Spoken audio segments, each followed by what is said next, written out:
भगवान शिव की ऐसी ही आज्ञा है कि जहां भी मंगल कार्य हो वहां से तुम्हें हट जाना है।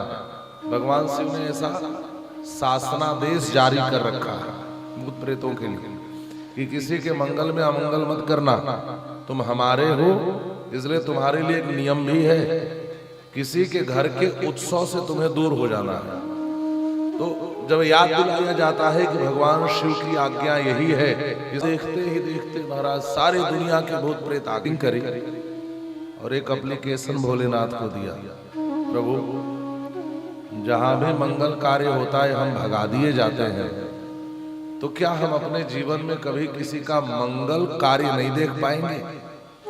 तो भोलेनाथ ने कहा चिंता मत करो, जब मेरा विवाह होगा तो सबको बुलाया जाएगा। और ये भूत प्रेतों की जाने कितने वर्षों की कामना थी कि हम किसी का विवाह देखें, और जिंदगी में पहली बार इनको विवाह का निमंत्रण मिला। अब देखते ही देखते महाराज सारी दुनिया के भूत प्रेत आ गए।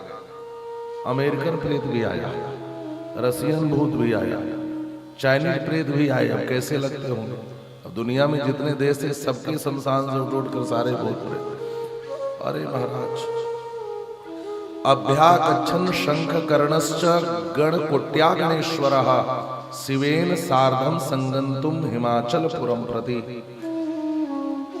यहां पर लिखा है एक शंख कर्ण नाम के गणेश्वर थे, 1 करोड़ गण उनके साथ आए। एक केकराक्ष नाम के थे, उनके साथ 10 करोड़ आए। एक विकृत नाम के गणराज थे, उनके साथ 8 करोड़ गण आए। एक विशाख थे, उनके साथ 4 करोड़ लोग आए। सर्वांतक विकृतानंद, जिनका आनंद ही विकृत हो। एक दुंदुभ नाम के थे, इनके साथ भी 8 करोड़ लोग आए। जो कपाल थे, केवल सिर था जिनका, ये भी गण है, नीचे का धड़ नहीं था। एक कपाल अपनी तरह 5 करोड़ लोगों को लेकर आए। अब आप विचार करो, ऐसे बाराती जिनका केवल सिर ही दिखे, 5 करोड़ केवल ऐसे आए। कुछ संख्या ऐसी थी जिनके हाथ ही नहीं थे, कुछ ऐसे थे जिनका सिर ही नहीं था, केवल धड़ दौड़ रहा था। अब इनकी संख्या 1-2 नहीं, करोड़ों में यहाँ वर्णन है। गोस्वामी तुलसीदास जी भी अपने शब्दों में इनका वर्णन करते हैं कैसे कैसे गणा है।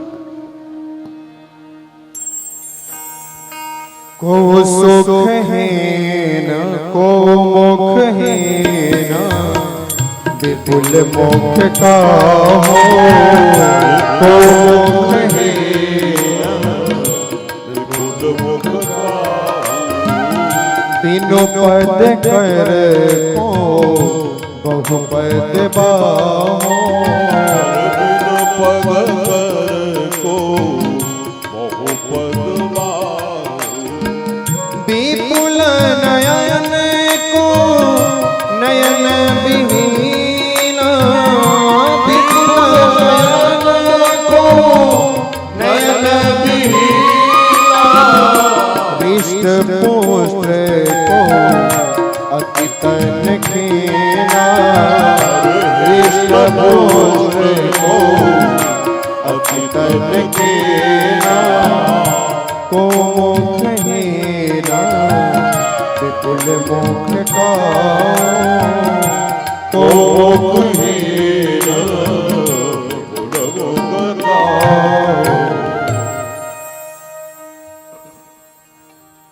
को मुखहीन विपुल मुख काहू, बहुपद कर को बहुपद बाहु। अब विपुल नयन को नयन विहीना, किसी के बहुत सारे नेत्र हैं और कुछ ऐसे बाराती हैं जिनकी आंखें ही नहीं है, ये बिना आंख के देखते हुए दौड़ रहे हैं। हृष्ट पुष्ट को, कुछ ऐसे बाराती हैं जो बहुत मोटे लंबे चौड़े तगड़े हैं, और कुछ ऐसे हैं जिनकी केवल हड्डी है शरीर पर, वो ऐसे दौड़ रहे हैं। अब आप कल्पना कर, ये सारे लोग आकर के हुड़दंग मचाते हुए जब जय घोष बोले, देवताओं ने देखा तो एक बार तो कलेजा ही कांप गया। भगवान विष्णु ने कहा अब असली बारात आई है, ऐसा करो देवताओं तुम लोग तो आगे आगे चलो। अब देवता कहते हैं इनसे ज्यादा दूर चलना ही ठीक है, साथ में चलना ठीक नहीं है। अब भोलेनाथ उनके बाराती आए, देव पत्नियों ने जब देखा दूल्हे को और बाराती को तो मुस्कुरा के कहती हैं, बर लायक दुल्हन जगनाही। ऐसे दूल्हे के लायक की दुनिया में दुल्हन बन ही नहीं सकती है। तो बड़ा अद्भुत दूल्हा है भाई। तो ये बारात धूमधाम से झूमते हुए कैलाश से हिमाचल नगरी की ओर जा रही है। आइए भोलेनाथ की इस बारात में हम सभी बड़े भाव से चलते हैं। कैसे चली भोला की बरतिया हिमाचल नगरी, चली भोला की बरतिया हिमाचल नगरी, हिमाचल नगरी हो हिमाचल नगरी, हिमाचल नगरी हो हिमाचल नगरी। चली भोला की बरतिया हिमाचल नगरी, चली भोला की बरतिया हिमाचल नगरी।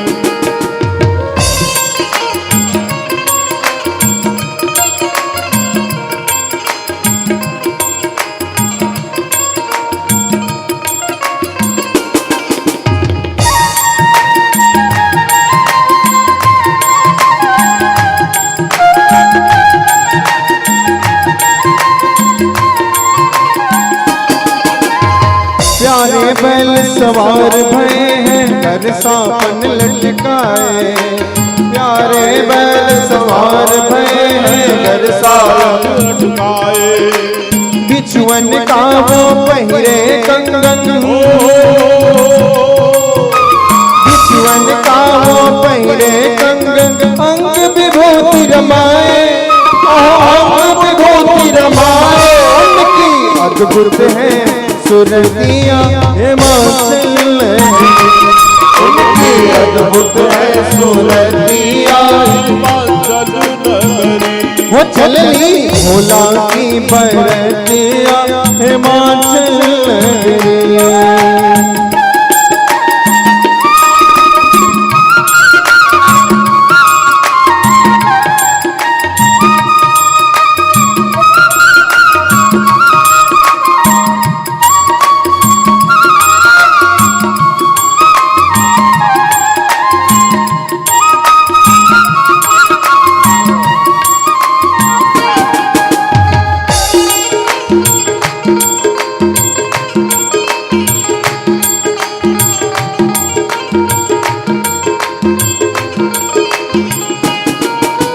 ब्रह्मा विष्णु कुबेर इंद्र सब सज कर चले बराती, ब्रह्मा विष्णु कुबेर इंद्र सब सज कर चले बराती। भूत प्रेत सब चले साथ में,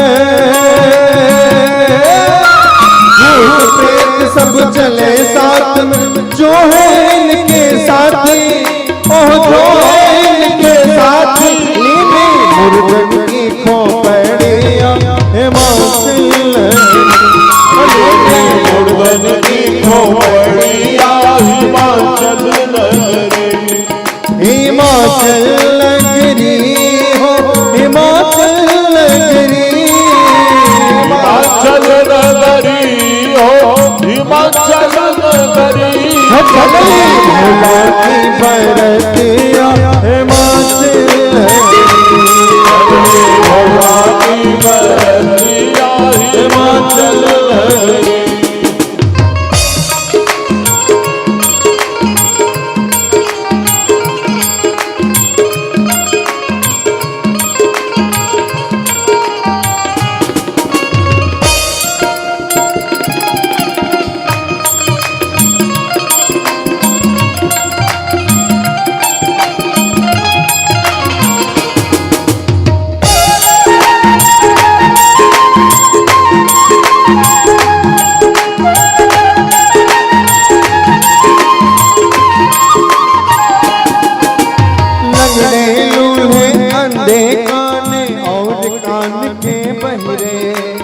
लगड़े लूले अंधे काने और कान के बहरे।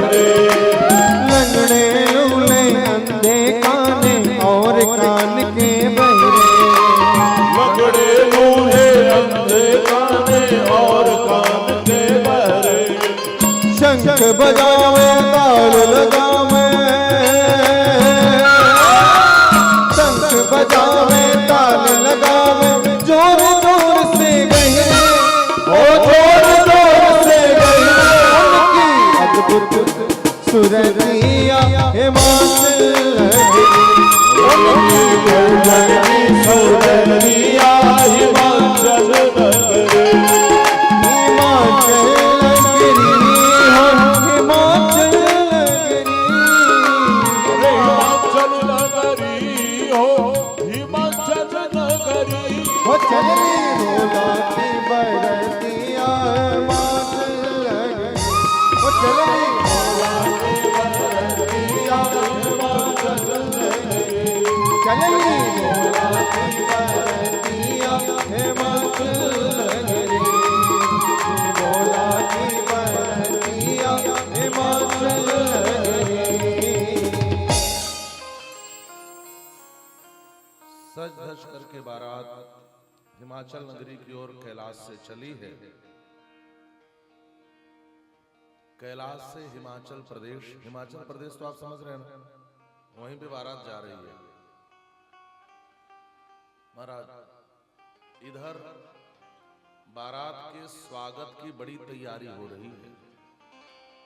अच्छा, बारात आती है तो जहां से नगर में प्रवेश करती है वहीं से स्वागत किया जाता है।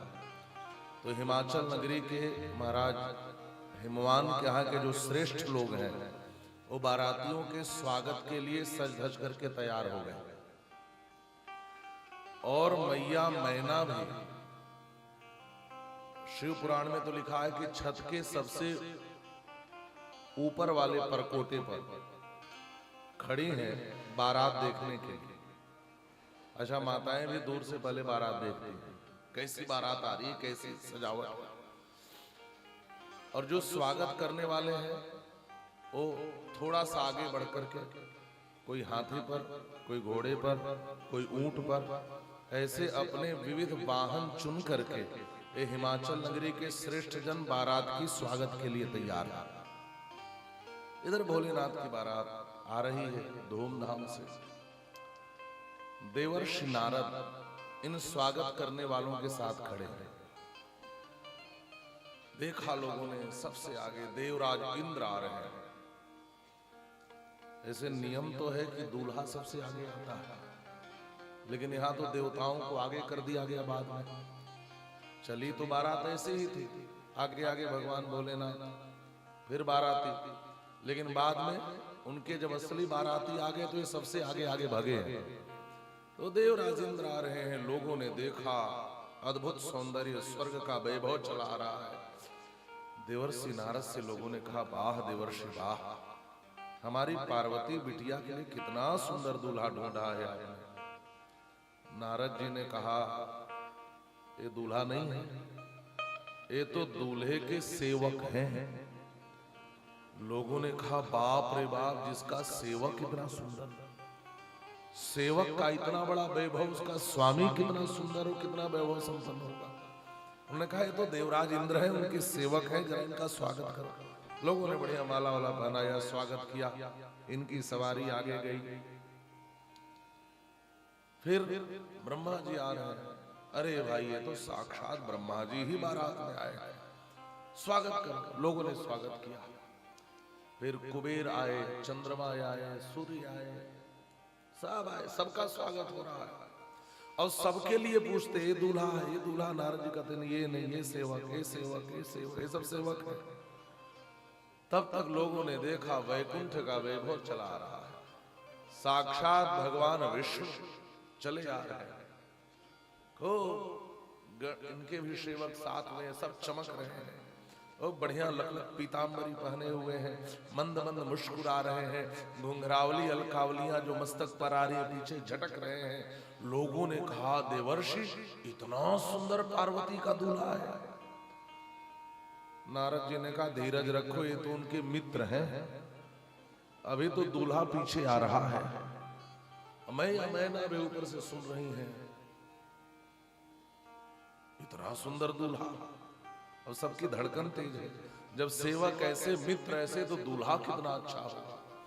नारद जी ने कहा सुनो, अब जो आएगा वो दूल्हा ही होगा, और मुझे थोड़ा भीतर का भी काम देखना है जनवासे का, तो आप लोग स्वागत करना, मैं भीतर जा रहा हूं तैयारी करवाने। महाराज इसके बाद जो दूल्हा और असली बाराती आए हैं, जैसे ही भूत प्रेत परम तरंगी भूतगण नाचते गाते डफली बजाते, और जब बिना शरीर के दौड़ती हुई हड्डियां दिखाई दी तो पहले तो लोग समझ ही नहीं पाए हो क्या रहा है। फिर तो देखते ही देखते एक तूफान की तरह एक बवंडर ही आ गया। अब तो इन भूत प्रेतों को देखकर जो हाथी पर बैठे थे, बिडर चले वाहन सब भागे। ऐसा लिखा है जो हाथी घोड़े ऊंट थे, वह इन भूत प्रेतों को देखे तो अपने ऊपर बैठे सवारी को उलट दिया, और हाथी उधर भगा, घोड़े उधर, ऊंट उधर, ऐसा लगा जैसे तूफान आ गया हुआ हिमाचल नगरी में। अब तो अफरा तफरी मच गई, क्या हुआ? कहा भागो, प्राण बचाना है तो भागो, छोड़ छाड़ करके स्वागत फिर कभी कर लेना।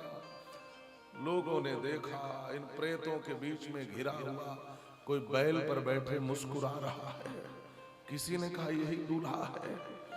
अब तो जितने बालक थे, बालक सबले जीव पराने। सबसे पहले बच्चे भगे, पहले वाहन भगे, फिर बच्चे भगे। धरि धीरज तह रहे सयाने। एक दो चार बुजुर्ग धैर्य रख के खड़े हैं कांपते हुए कि हम तो माला पहना के ही जाएंगे, लेकिन वाहन भगे और बच्चे भगे। अच्छा एक बात और है, किसी के यहाँ का विवाह आए, किसी के घर की बारात आ रही हो, किसी के यहाँ विवाह हो, आप नगर शहर गांव में देखेंगे सबसे पहले उस बारात को देखने बच्चे ही जाते हैं। अच्छा बच्चे आकर के घर पे सारा वर्णन सुनाते हैं, दूल्हा गोरा है कि काला है, लंबा है कि नाटा है कि छोटा है, कितने बाराती हैं, कितनी गाड़ियां आई हैं, क्या व्यवस्था है, कितनी साज सज्जा है, कितनी आतिशबाजी, ये सब बच्चे सूचना लेकर आते हैं। यहाँ भी सब बच्चे, और बच्चों ने तो देखा और देखा तो भगे। एक ने कहा भागो, क्या हुआ? कहा यमराज की सेना आई है, ये बारात आई है। और भागते हुए बच्चों ने घोषणा कर दी, भागो भागो, क्या हुआ? कहा दूल्हा पागल है। पागल है? प्रमाण क्या है? का सबसे बड़ा प्रमाण तो यही है कि बैल पर बैठकर आया है। मानस कर लेते हैं, बरे बोरा बस असवारा, बरु बोरा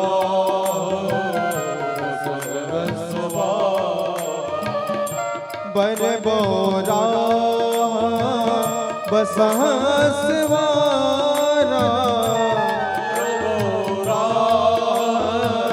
बस असवारा, ब्याल कपाल विभूषण छाया, ब्याल कपाल विभूषण छाया।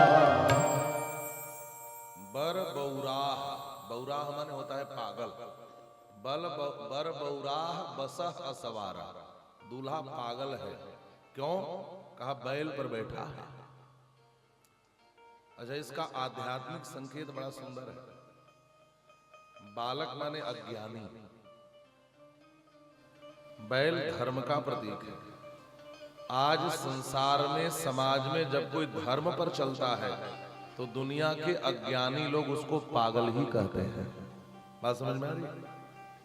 आज आप अपने घर में धर्म कर्म करो, कथा सुनने जाओ, भजन सुनो, सुबह उठकर कथा श्रवण करो, पूजा पाठ करो, मंदिर जाओ, तो आसपास के लोग कहते हो तो पागल हो गया, ऐसा कहते हैं लोग, उसको तो पागलपन चढ़ा। धर्म पर रहने वाले को समाज ने, समाज के अज्ञानियों ने, जिनकी बाल बुद्धि है, उन्होंने हमेशा पागल ही समझा है। भगवान शिव का संकेत क्या है? भगवान शिव कोई बड़ा तामझाम लेकर नहीं जाता। संकेत यह है कि विवाह करने जाओ तो धर्म पर बैठ करके जाओ। और देखो जो धर्म पर बैठता है उसके जीवन में तमाशे नहीं होते, है ना? एक व्यक्ति ने बताया कि महाराज जी हमारे यहाँ बारात में तो 15 लाख का केवल आतिशबाजी हमने करवाया। हमने कहा बहुत अच्छा किया। दूसरे शब्दों में कहें तो 15 लाख जला दिए आपने। यही तो है। बहुत से लोग हैं जो बहुत ऋण लेते हैं, हम देखते हैं कर्जा लेते हैं, एक दिन अपने को खरबपति दिखाने के चक्कर में जाने कितना लोन और कर्जा ले लेते हैं और अगले दिन फिर रोडपति हो जाते हैं। भगवान शिव का संकेत यह है, जैसे हो वैसे विवाह करने जाओ, विवाह में अनावश्यक प्रदर्शन मत करो। बिना मतलब के प्रदर्शन का कोई बड़ा महत्व नहीं है। हम जैसे हैं वैसे चलें, जो धर्म पर बैठता है वो ऐसा ही होता है हमारा। लेकिन बालक तो इनको यही समझते हैं। बारात हिमाचल नगरी में पहुंची, फिर क्या हुआ?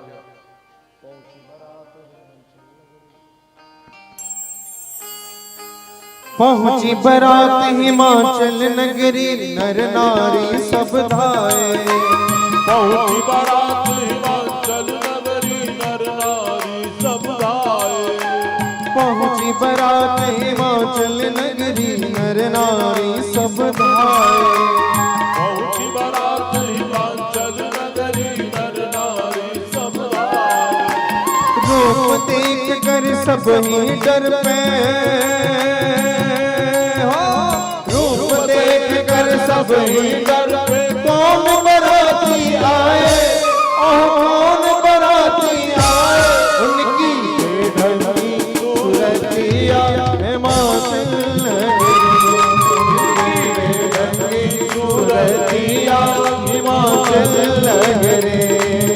हिमाचल नगरी हो, हिमाचल नगरी, हिमाचल नगरी हो, हिमाचल नगरी। वो चलनी भोला की बरतिया हिमाचल नगरी, चलनी भोला की बरतिया हिमाचल नगरी।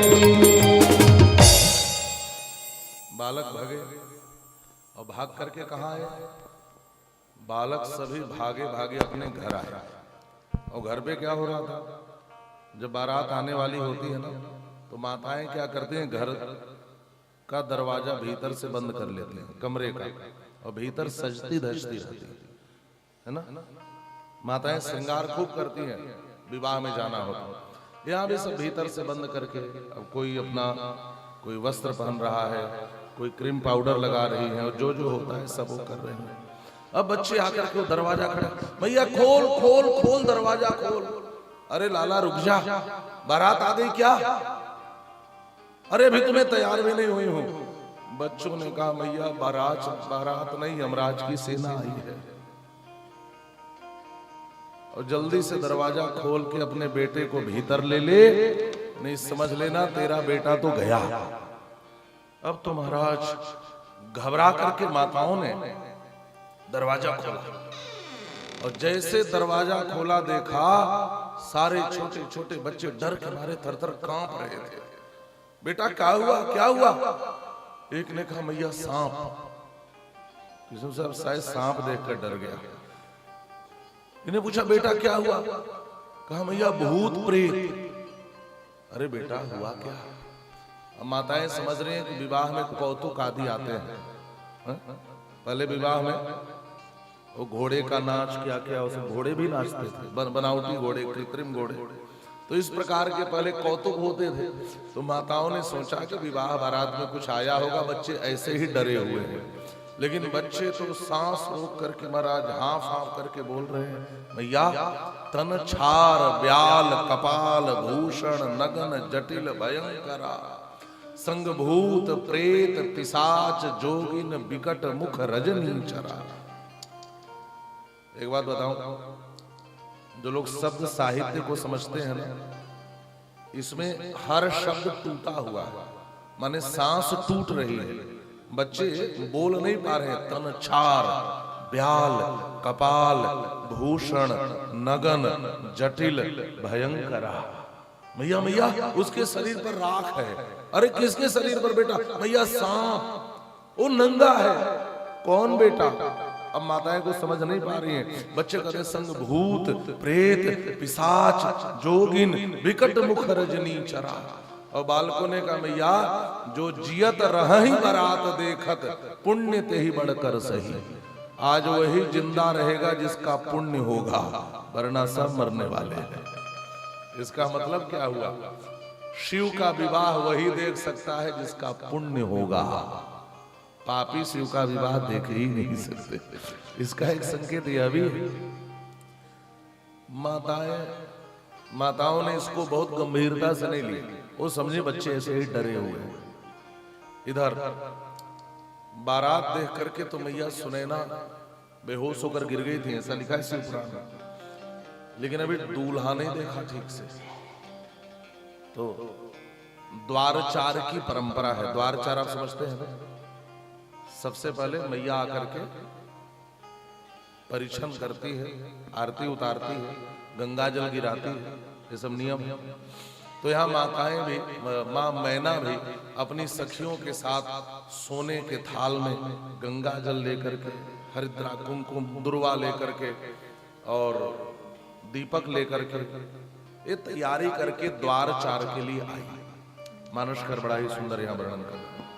मैना सुबह आरती सवारी, मैना सुबह आरती सवारी, संग सुमंगल गावही नारी, संग सुमंगल गावही नारी, कंचन थार सोह बर पानी, कंचन थार सोह बर पानी, परिछन चली हरहि हर सानी, परिछन चली हरहि हर सानी, मैना सुबह आरती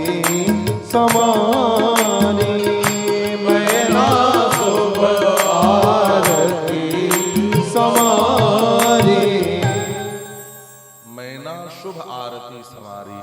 माँ मैना सोने के थाल में आरती सजाई है, गंगा जल लिए हुए हैं, तैयार है सखियों के साथ।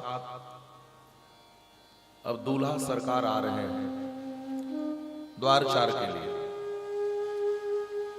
मैया तैयार थी। जब दूल्हे को लाया गया तो जो बैल था उसका तो सिर दिख रहा था, दूल्हे का पीठ दिख रहा था। अच्छा, एक विचित्र बात और बताऊं, भगवान शिव बैल पर बैठे भी हैं तो उल्टा बैठे हैं, पूंछ की ओर मुंह किए हुए हैं। अब दूल्हे का मुखड़ा नहीं दिख रहा, ये तो पीठ दिख रहा। अच्छा, क्यों बैठे? इस पर भी संतों ने बड़ी डुबकी लगी। एक संत कहते हैं कि जब बारात चली तो भगवान नारायण बाराती थे, पीछे थे और दूल्हा आगे चलता है, तो भगवान की ओर कभी पीठ करके नहीं बैठना चाहिए। तो भोलेनाथ उसी समय भगवान की ओर मुंह करके बैठे, इसलिए उल्टा बैठे। एक संत कहते हैं देखो भगवान से उल्टा क्यों बैठे? भगवान शिव कहते हैं भाई विवाह करने ससुराल तो जाओ, लेकिन अपना मुख अपने घर की ओर रखो, कहीं ससुराल के ही होकर मत रह जाना, है ना? नहीं ससुरारी प्यारी लगी जब तेरी रूप कुटुंब भय तब ते, सुतमान ही माँ तो पिता जब लो तब लो, अबलानन दीख नहीं जब लो। बहुत से लोग होते हैं ना वो ससुराल के ही होके रह जाते हैं। तो संकेत क्या है? संकेत है भाई विवाह के लिए जाओ, लेकिन अपना मुख घर की ओर रखना, ससुराल की ओर मत रखना। और तीसरा संकेत क्या है? तीसरी उत्प्रेक्षा और बड़ी प्यारी है का बैल धर्म का प्रतीक है। भगवान शिव बैल पर उल्टा बैठे, इसका मतलब है जो धर्म पर बैठते हैं उनका जीवन उलट जाता है। उलट जाने का मतलब जो संसार की धारा में बहते हैं वो धर्म पर नहीं चलते, जो संसार की धारा से उलट करके ईश्वर की धारा में चलने लगे उसका जीवन तो उल्टा ही हो जाता है। इसलिए भगवान शिव उल्टा बैठे हुए।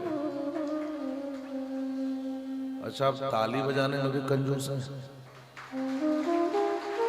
कोई बात नहीं, बजाना जरूरी नहीं। बोलिए भगवान भोलेनाथ की जय। ओ मैया ने देखा बैल का मुंह तो दिखे, दूल्हे का मुंह ही न दिखे।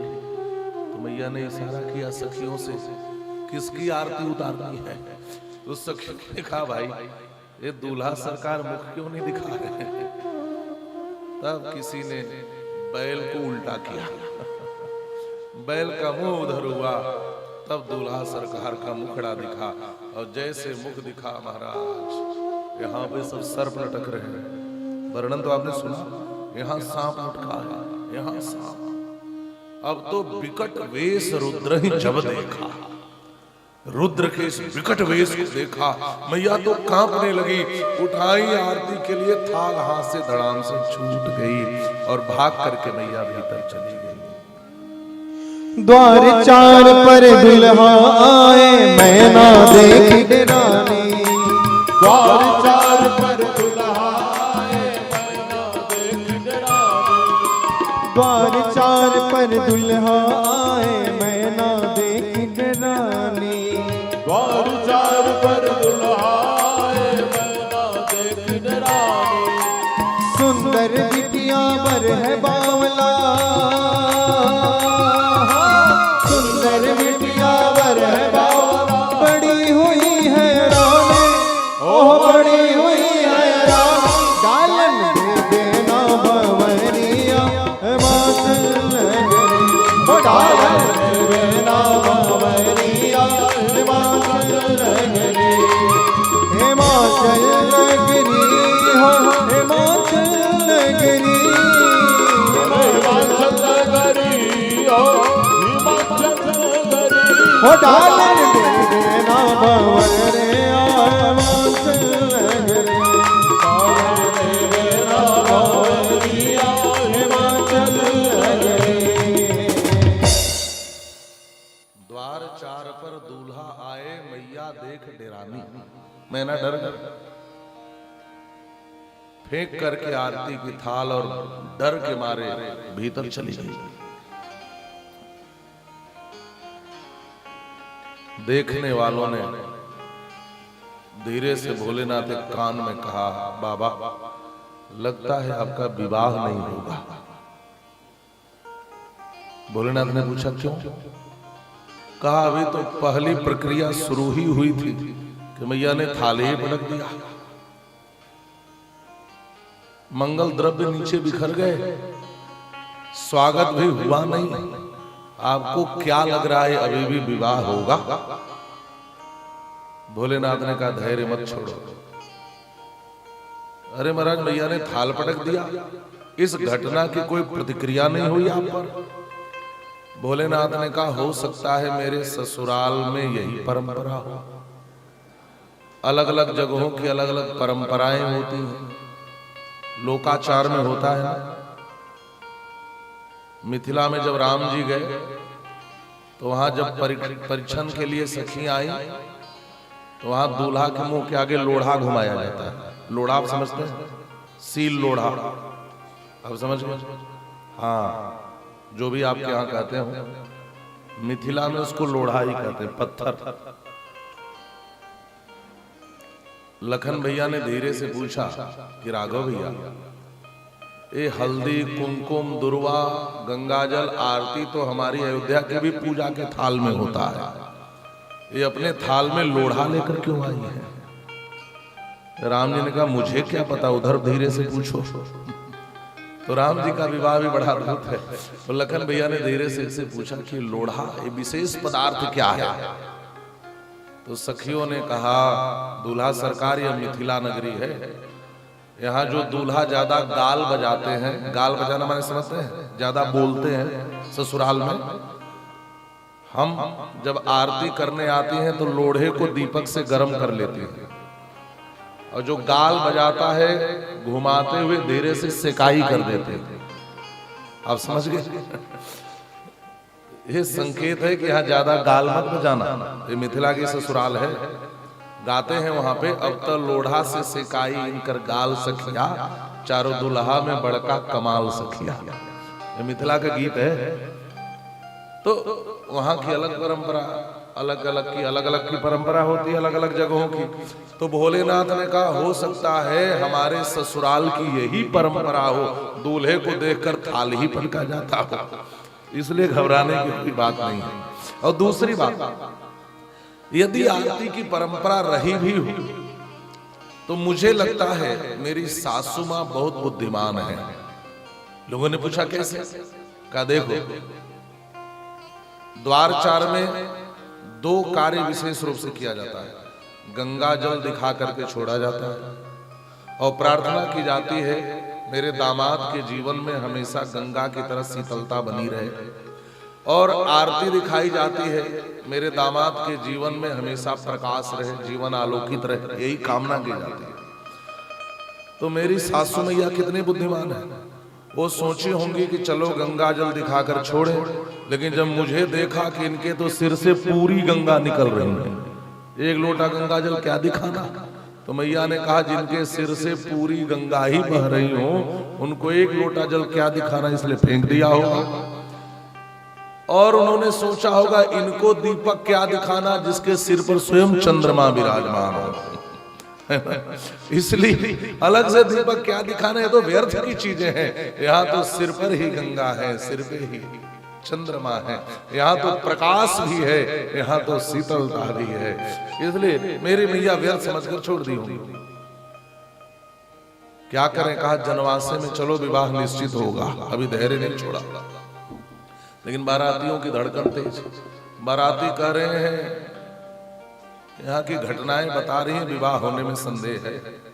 एक तो स्वागत नहीं हुआ, दूसरे सासू मां ने थाल पटक दिया। तो बारातियों ने कहा महाराज विवाह हो चाहे न हो हमें भोजन जरूर मिलना चाहिए। अच्छा, बारातियों को भोजन ही चाहिए, इससे ज्यादा उनको मतलब नहीं होता। एक कवि ने लिखा है भोजन चाहे बारात, बाराती केवल भोजन चाहिए। और आप देखेंगे आज भी विवाह में लोग गए उधर ही ढूंढते कैंटीन किधर लगा है, खाना खाए और चल दिए। विवाह मंडप में वर कन्या एक आध 2 इधर के लोग, एक आध उधर के, बाकी सब भोजन करके निकल जाते हैं। तो इसका मतलब बारातियों केवल भोजन से मतलब है, उनको विवाह से मतलब नहीं है। देवताओं ने कहा इतने दूर से सर धज करके आए हैं, खाना भी नहीं मिले तो आने का लाभ क्या हुआ? ब्रह्मा जी से कहा महाराज एक काम करो, आप तो साक्षात विधि हो, आप ऐसा विधान बना दो कि इस विवाह में पहले हमें भोजन मिले, बाद में जो होना है हो। तो ब्रह्मा जी ने हिमवान जी को बुलाया और कहा पर्वतराज मैं थोड़ा नियम बदल रहा हूं विवाह का।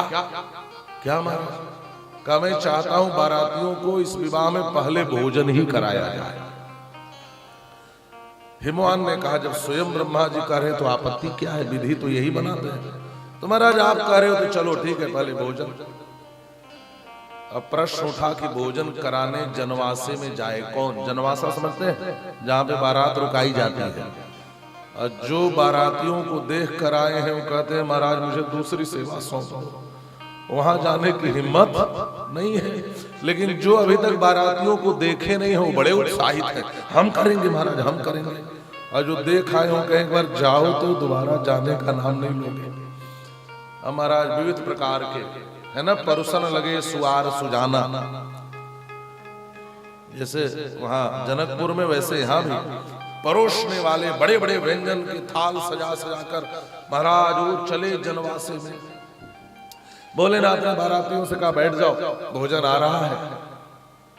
अच्छा, देवता तो बेचारे अलग बैठे, या देवता बैठ पाए उसके पहले इनके असली बाराती बैठ गए, ये तो सबसे आगे। अच्छा बैठ गए तो जब परोसने वाले आए तो पत्तल परोस रहे थे। अच्छा, जिसका आगे का मुंह था उसे आगे पत्तल रखा, जिसका पीछे मुंह था वो पीछे पत्तल रखवा था, क्योंकि उसको तो उस साइड से खाना था। जिसका दाएं मुंह था वो इधर रखवा था, जिसका बाएं था इधर रखवा था, इधर रखवा था। और समस्या तो तब हुई जब कुछ बाराती बैठे थे जिनका सिर ही नहीं था। अब परोसने वाले चक्कर में किस साइड में रखूं, और जब भीतर से आवाज आई मेरा पत्तल कहाँ है तो लगा कि हार्ट अटैक हो जाएगा महाराज, ये बोल किधर से रहा है। अब जितने परोसने वाले थे एक साथ सारा पत्तल वहीं पटक के डर के मारे भाग गए। भोलेनाथ ने कहा इधर आओ।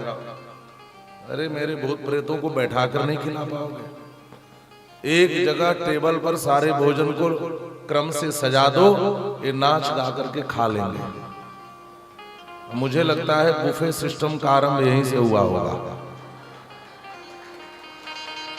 ये जो भूत प्रेत है ना, जो सभ्य नहीं होते, जिनको उछल कूद करके खाना है, खड़े खड़ा घूमते हुए, दौड़ते हुए, छीन करके लूटते हुए, यही सब तो होता है महाराज। बड़े बड़े सभ्यों को देखिए, प्लेट लिए लाइन में खड़े हैं बेचारे।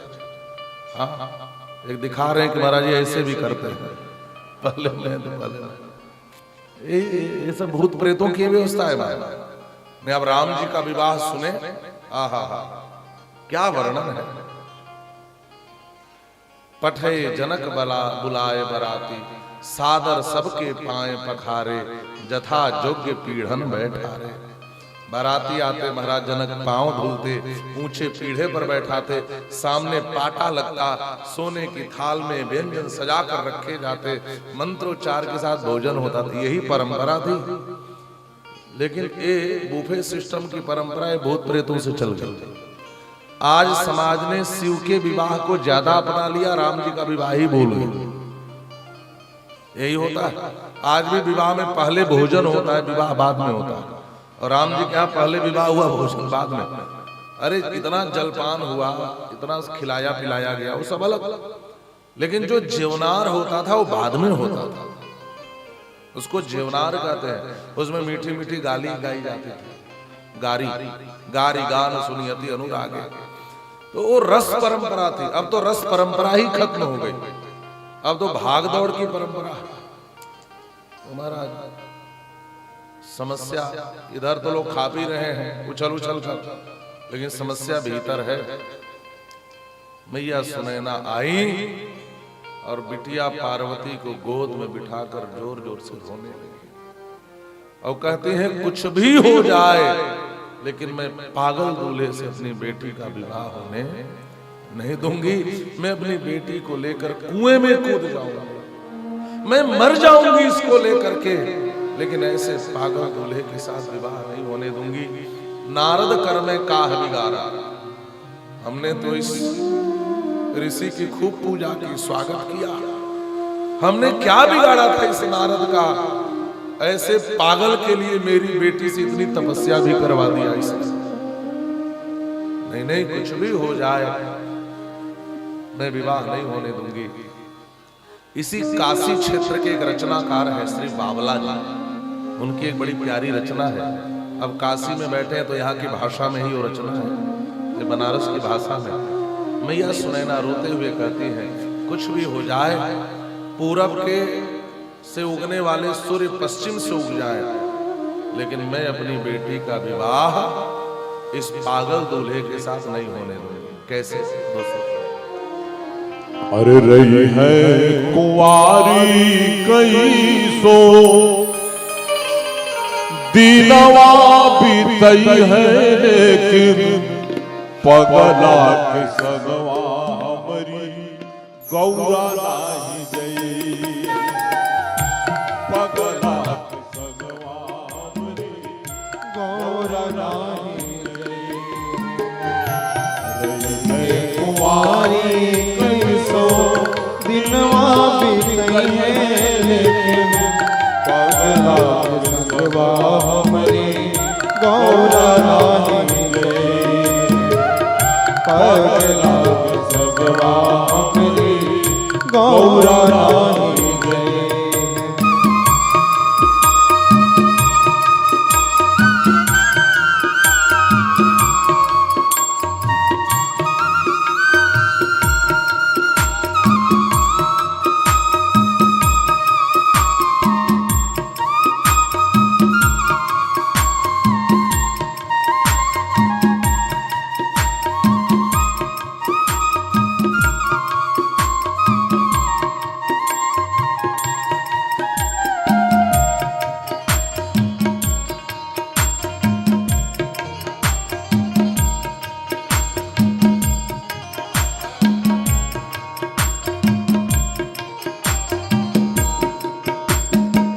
अरे खात बाटे भगिया धतुरवा चबात बाटे हाथ बाटे भंगिया धतुरवा चबात बाटे अरे हाय रे दैया देखी देखी जियरा रात बाटे हाय दैया देखी देखी जियरा रात बाटे करी है वो उपवास चाहे मोरे घर खैले लेके उपवास चाहे मोरे घर रहे पगला संगवा हमारी गौरा रानी पगला संगवा हमारी गौरा रानी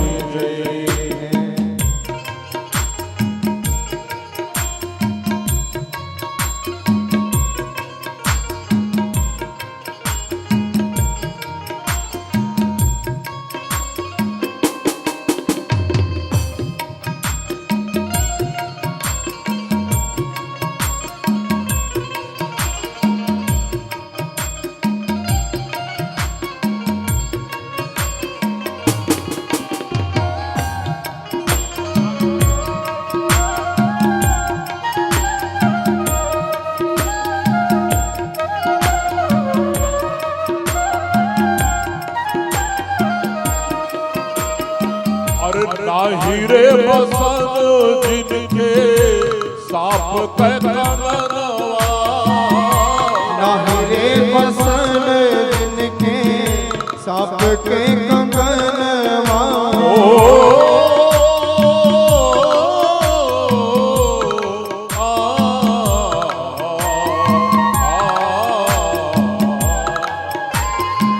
अरे नाहिरे बसन जिनके साप के कंगनवा बसन जिनके साप के कंगनवा और मुरुछी मुरुछी मैना परली अगनवा मुरुछी मुरुछी मना परली अगनवा अरे पूर्व के सूरज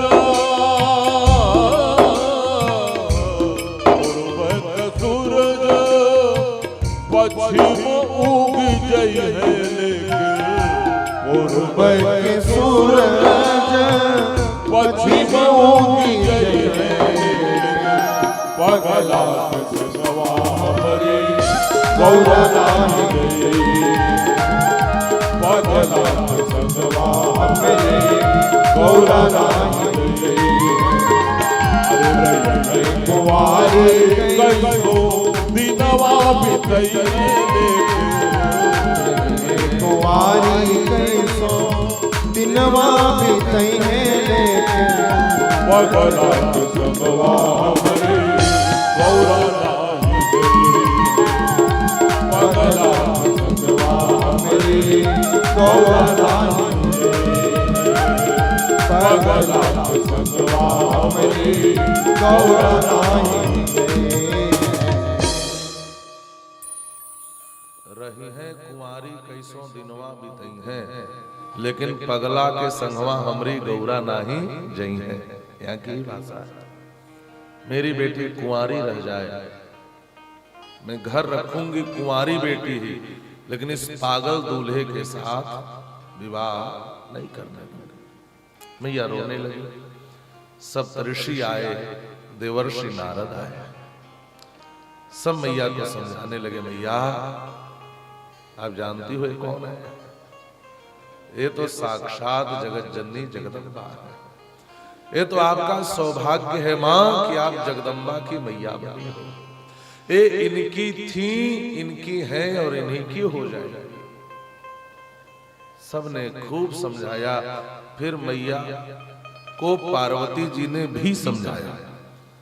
पार्वती जी कहते हैं जनि ले हुमा तू कलंक, मैया कलंक मत लो, मैं ही सती हूं, मैं पार्वती बनकर आई हूं, मैं इनकी थी इनकी हो जाऊंगी, आप बीच में कलंक क्यों ले रही हो? यह शिव है, इनका वेश मां भले अमंगल हो लेकिन ये बड़े मंगलकारी हैं। तब देवर्षि नारद ने कहा, मां ये जो दिख रहा है ऐसे नहीं है, ये बड़े सुंदर है, बड़े सुंदर है। आगे चलकर के भगवान शिव की सुंदरता का वर्णन आएगा। भगवान शिव बड़े सुंदर हैं। ये तो दुनिया को दिखाने के लिए असली सुंदरता को छिपा करके रहते हैं। तब जाकर के मैया के हृदय को प्रबोध हुआ और मैया फिर प्रसन्न होकर के विवाह की अनुमति देती हैं। आनंद छा गया। मंडप निर्माण को देवताओं ने देखा। ये मंडप स्वयं विश्वकर्मा ने निर्मित किया है, ऐसा शिव पुराण में लिखा है। इस मंडप की शोभा ने तो देवताओं का मन ही मोह लिया। विवाह आरंभ हुआ। सबसे पहले गणपति की पूजा की गई। मन में एक प्रश्न उठता होगा कि गणपति तो भोलेनाथ के बेटे हैं, अब बाप के विवाह में बेटे की पूजा कैसे? तो देखो, गणपति का अर्थ भगवान शिव का पुत्र नहीं होता, इसका आप समझ लेना। गणपति एक पद है, जैसे राष्ट्रपति। कभी इस पर डॉक्टर राजेंद्र प्रसाद बैठे थे, है ना? कभी कलाम साहब थे। तो जैसे राष्ट्रपति है वैसे ही गणपति का भी पद है। और जब भगवान शिव का विवाह हुआ तो उस समय करवीराक्ष नाम के गणपति थे।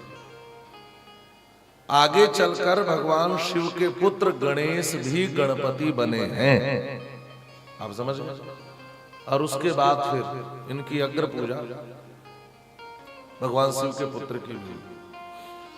तो गोस्वामी जी ने लिखा है, सुनी जनि संशय करे कोई सुर अनादि जिय जान। ये देवता अनादि होते हैं, इसलिए संशय मन में मत पाल लेना।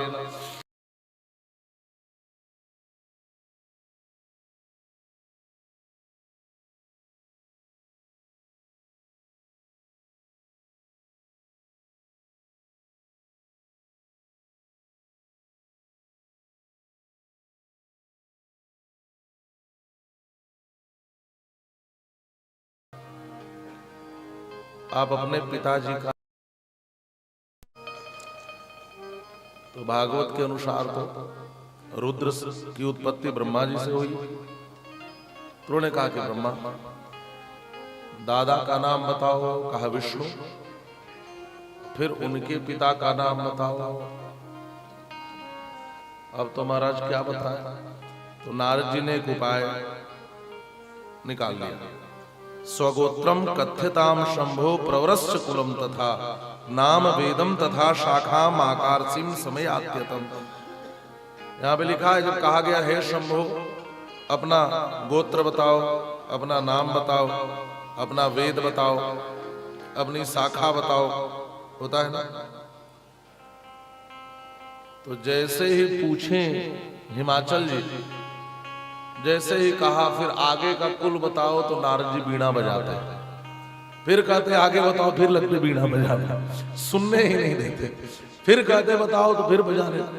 अब तो हिमान जी ने कहा, महाराज अरे थोड़ी देर रुको तो सही। नारद जी करे रुका नहीं जा रहे, इतनी खुशी है कि बीणा बजाने का मन कर रहा है। अरे महाराज मुझे सुन तो लेने दो। तब नारद जी ने कहा, क्या सुनना चाहते हो? कान में धीरे से कहा, सुनो, ये स्वयं सबके माता पिता है, ये अनादि है, अनंत है, इसके आगे कुछ जाना नहीं जा सकता। इसलिए महाराज कार्यक्रम आगे बढ़ाओ, इसीलिए मैं बीणा बजा रहा हूं। तो धीरे से समझाया और इसके बाद फिर विवाह का कार्यक्रम आगे बढ़ा। पाणी ग्रहण संस्कार भगवान भोलेनाथ का हिमवान सुता भगवती पार्वती जी के साथ संपन्न हुआ। बड़े भाव से भांवरी पड़ी। आइए दो पंक्तियों में गुनगुनाते हैं कैसे।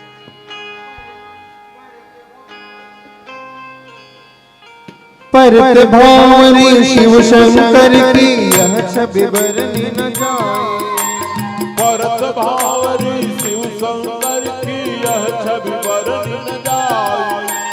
परत भांवरी शिव शंकर की यह छवि बरनी न जाई।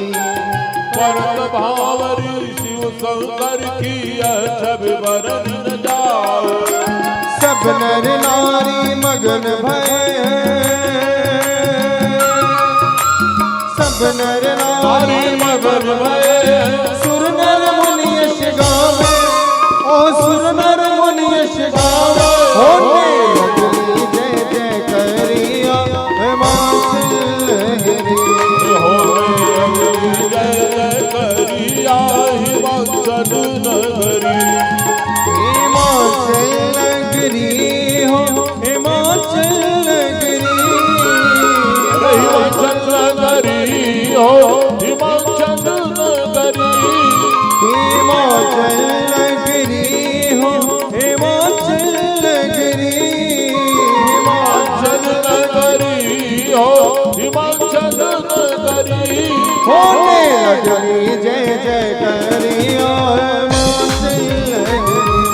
होने लगली जय जय करिया हिमाचल नगरी।